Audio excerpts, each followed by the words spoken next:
One Piece is a story where pirates laugh, islands float in the sky, and a rubber-bodied boy dreams of becoming the king of the pirates. But just beneath the surface lie a lineage of gods who buy, chain, and shoot people for sport. Among them is Saint Charlos, a celestial dragon so vile that he reminds me of real-world monsters, like Jeffrey Epstein, not as fact, but to signal just how far his depravity goes. In this video, we'll peel back the glossy facade and follow Charlos through every canon arc he appears in, exploring how Oda uses his cruelty to spotlight slavery, misogyny, and the abuse of unearned privilege. The celestial dragons are the self-proclaimed heirs of the world's founders, revered as gods and shielded by absolute legal immunity.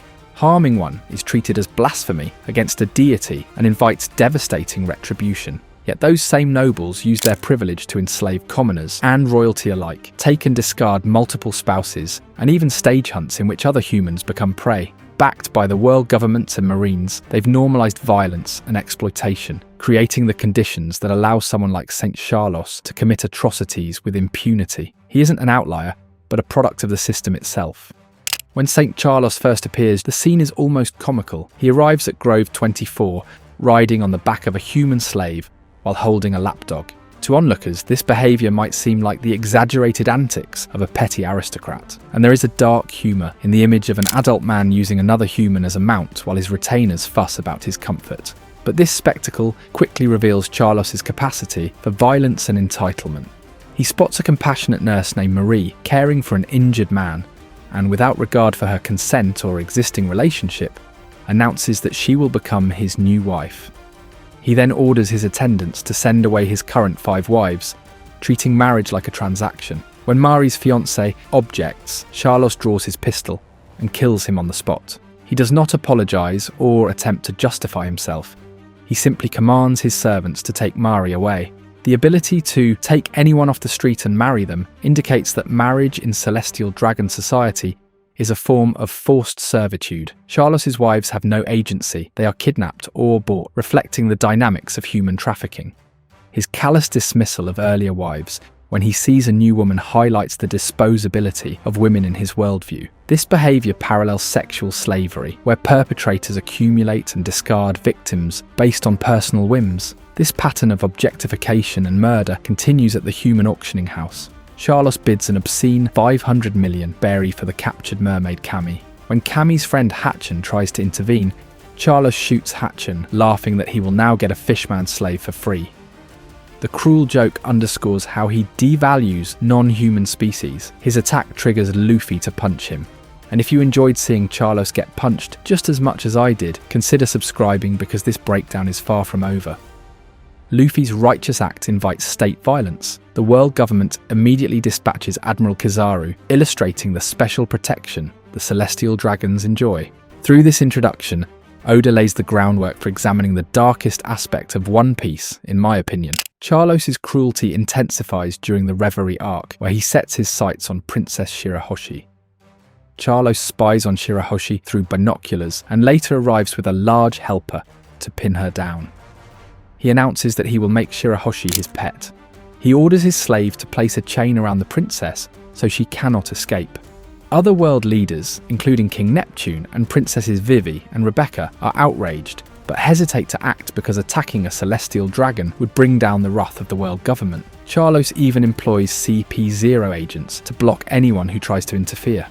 And at first it seems that no one can stop him, but Oda introduces acts of resistance from unexpected quarters. Saint Mjosgard, another celestial dragon who has undergone a moral awakening, intervenes.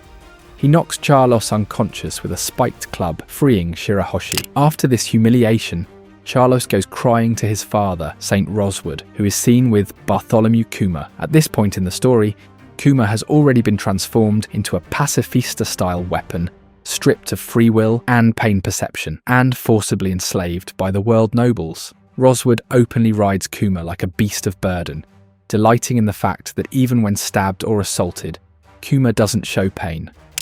Charlos treats Kuma as a tool that will obey unquestioningly and later tries again to capture Shirahoshi by using Kuma, but Leo and Sai attack him, freeing both Shirahoshi and Kuma. These confrontations show that not all nobles are irredeemable and that solidarity across classes can overcome tyranny.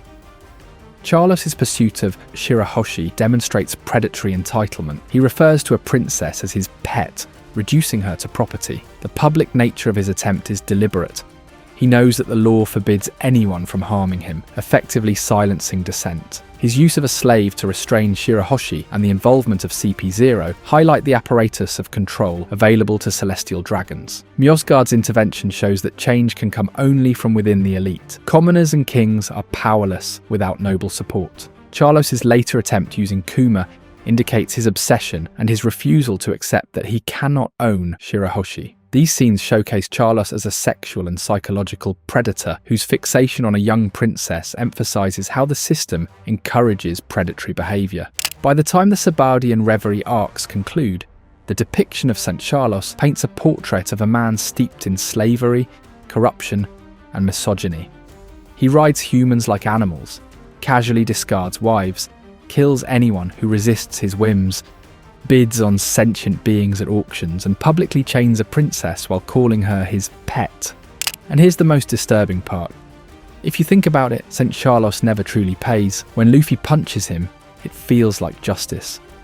For one brief moment, a so-called god is reduced to a crying, bleeding man on the ground. But that single act triggers a national crisis. The world government immediately deploys a marine of the highest rank, not to investigate Charlos's crimes, but to punish the pirate who dared to touch him. Charlos suffers humiliation.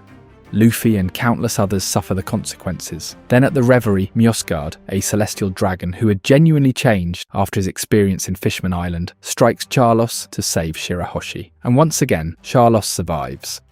It is Mjosgard who is later executed by St. Figelin Garling for defending the oppressed. Charlos walks free. The man who chose compassion is killed, and the man who chains princesses remains protected.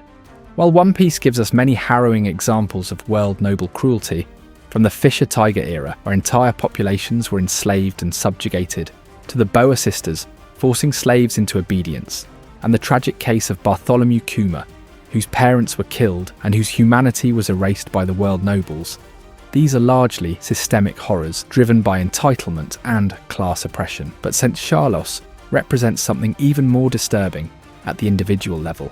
Charlos's story illustrates how absolute power corrupts absolutely. Even when physically punished, the system supports his return to cruelty. Speaking of punishment, if you're curious about the most brutal deaths we've seen in One Piece so far, check out the video on your screen right now. Trust me, some of them hit harder than a conqueror's hacky clash. And as always, thank you for watching.